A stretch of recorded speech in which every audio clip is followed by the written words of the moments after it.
E aí, tudo bem contigo? Então vamos dar prosseguimento. Na aula 7, eu já havia mencionado, nós vamos tratar das divisões que existem dentro da inteligência. Obviamente, a inteligência tem uma magnitude muito ampla, atua em diversas áreas, então ela precisa desdobrar, porque se ela não se desdobrar, ela não consegue cumprir adequadamente as suas atribuições. Todas as vezes que eu mencionar inteligência, então eu vou me referir ao mundo estatal. Nós vamos ter uma matéria só aqui, uma aula sobre a inteligência de Estado, e nós vamos ter também a inteligência empresarial, porque os princípios que são adotados na inteligência você emprega em qualquer organismo, em qualquer tipo de entidade. Então, na aula 7, os objetivos são compreender a necessidade de você compartimentar a inteligência, separar, desdobrar, porque, como eu já disse, a estrutura a dinâmica é muito grande. É impossível que você não divida as tarefas, digamos assim. E nessa aula 7, vamos inicialmente conhecer os chamados ramos, né? Aqui são considerados, as divisões são chamadas de ramos, tá? Da inteligência. E lá na frente nós teremos uma aula específica de cada um dos ramos, tá bom? Então vamos lá. Vamos relembrar aqui que eu venho falando já há algum tempo em oportunidade e em ameaça. Tá? Oportunidade, ameaça. Se vocês lembrarem bem, quando a gente fala de riscos também, a gente usa essas expressões aí, oportunidades e ameaças. O contexto é um pouco diferente, porque quando eu falo de riscos ou de matriz SWOT, as ameaças, elas normalmente são externas. No entanto, quando nós falamos da inteligência, a ameaça pode ser interna também. Você pode ter algum elemento adverso, alguma situação interna que é contrária aos seus objetivos organizacionais. Tá? Então, mas nesse caso da inteligência, são ramos diferentes. Um ramo atua com a oportunidade, o outro ramo atua com a ameaça. Veja que interessante isso. Quem trabalha buscando oportunidades, nós vamos ver logo à frente que ramo é esse. Olha que legal, ele vai atrás de novos dados, ele está todos os dias buscando alguma coisa, ainda que não tenha o quebra-cabeça fechado, ele está buscando os dados porque lá na frente ele vai querer montar o quebra-cabeça. Então, ele tem a atribuição precípua, é a missão principal dele, produzir conhecimentos. Tá? Ele vai produzir conhecimentos com base em objetivos que são lançados para ele. E quem trabalha com ameaças, trabalha buscando os oponentes, as ameaças externas, as ameaças internas e trabalha também para proteger todo mundo. Então, isso aqui que nós vamos que é interessante. Um dos ramos da inteligência trabalha para proteger todas as pessoas da organização ou da instituição. Com essa visão aqui gráfica, você aplica isso numa empresa, você aplica isso numa força armada, você aplica isso num país. Por exemplo, alguém no país está buscando conhecimento para levantar os dados dos oponentes, né? As ameaças externas, os problemas internos, para proteger as autoridades, proteger o governo instituído, proteger, né, os poderes que o Estado democrático constitui. Então, vamos agora então raciocinar com o seguinte: esse lado de cá é a atribuição do que nós chamamos ramo inteligência. Por isso que eu falei lá atrás, há uma confusão sempre entre falar atividade de inteligência com o ramo de inteligência, o ramo da inteligência.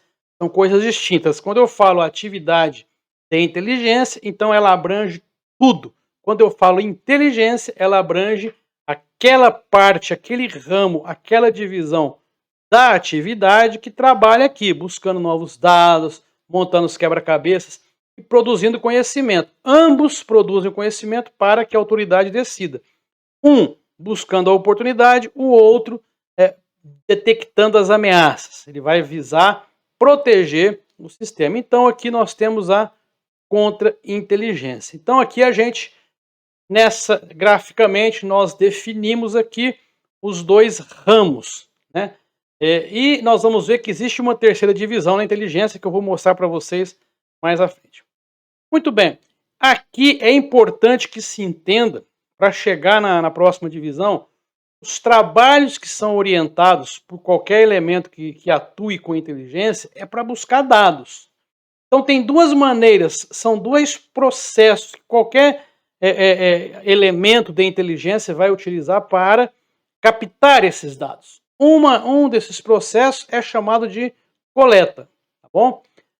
O outro processo é chamado de busca. A coleta, ela é feita em fontes abertas, por meio de entrevistas, pesquisas, outros meios qualquer, internet, por exemplo, você dá uma googada, um DuckDuckGo, esses sites de busca, existem cursos aí interessantes sobre buscas, saber fazer buscas nas fontes abertas, né, open source, open source. E você tem um dado aí estatístico que 95% dos dados hoje estão abertos. Então podem ser feitos, podem ser detectados, vamos chamar assim para não misturar agora o conceito, por meio das coletas. A coleta você vai ali, é o próprio significado da coleta e apanha. A busca não. A busca você precisa empregar técnicas operacionais. O que é isso, professor? Técnicas operacionais são ações especializadas que os agentes têm que fazer. Todas elas precisam ser treinado, formado, para ele buscar um dado que está lhe sendo negado.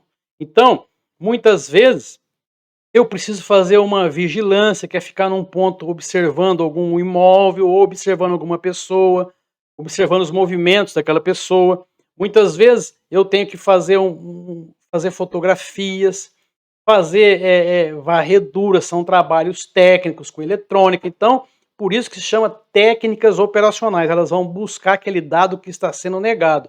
Então, segundo as estatísticas, aí hoje em dia, apenas 5% dos dados estão negados, ou seja, é difícil você alcançar, é difícil você buscar, mas não é impossível. Então, quando eu falo em busca, guardem aqui a expressão, eu estou falando em mais uma divisão que tem dentro da inteligência. A coleta, ela é feita pelos analistas, por agentes também, mesmo que quem trabalha em campo, né? Todo mundo da inteligência está coletando. Até no visual ele está coletando dados. E a busca, ela é feita por equipes de busca.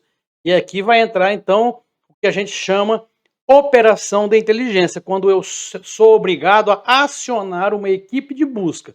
Ela vai empregar o quê? Uma dessas técnicas aqui. Nós não vamos falar em técnicas operacionais neste curso. Esse curso ele é atividade de inteligência, uma introdução.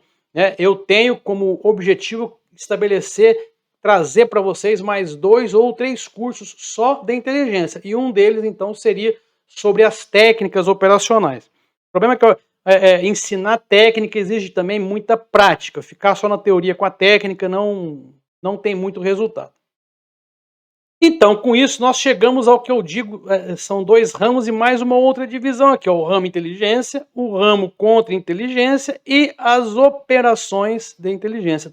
Todos irão trabalhar em prol da atividade de inteligência. Olha que interessante, nem todos os países usam essa divisão assim.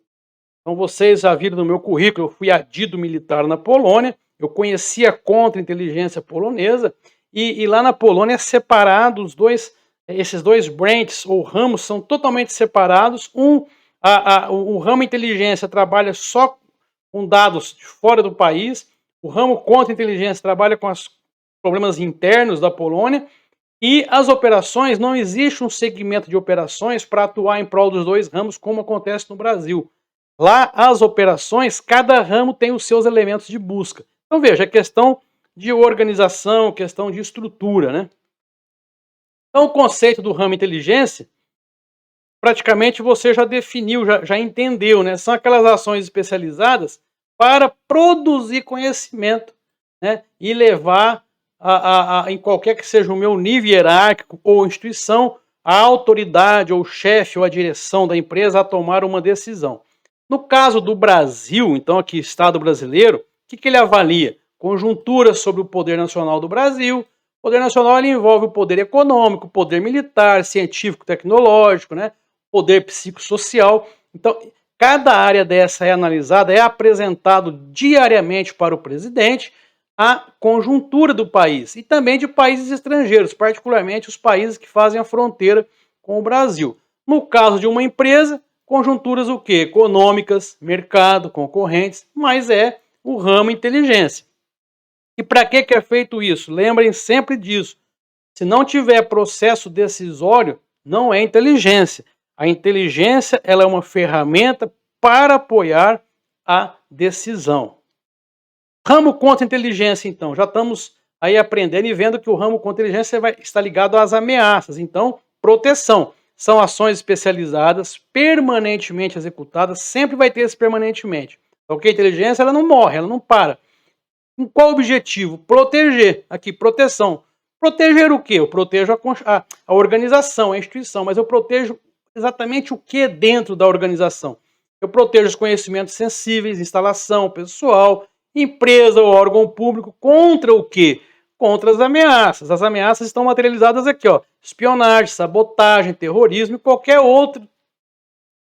tipo de evento ou situação que vai me trazer um dano, vai me trazer um problema grave. E as operações de inteligência, como eu já havia mencionado, é o conjunto das ações de busca que são realizadas com o emprego de técnicas operacionais. Então veja aqui a palavra elementos o que? Especializados. Para que eu realizo uma operação? Para atender os interesses da atividade de inteligência como um todo. Ou seja, eu vou complementar os dados que a contra-inteligência e a inteligência trabalharam buscando em fontes abertas, coletando em arquivos públicos, entrevistas, pesquisas. Faltou alguma coisa para o trabalho analítico, então aí aciona-se as operações, elas vão a campo, cumprem a tarefa, fazem os seus informes, e aí aquele elemento que está trabalhando no tabuleiro vai construir um conhecimento para levar à apreciação do presidente, do comandante, do chefe, do CEO, do diretor, enfim, de quem vai decidir dentro da organização. Muito bem, então aqui eu encerro a aula 7, falamos aí dos ramos da atividade de inteligência, e agora na aula 8, vamos tratar de um assunto chamado áreas de atuação da inteligência. A gente se vê então na aula 8. Até lá!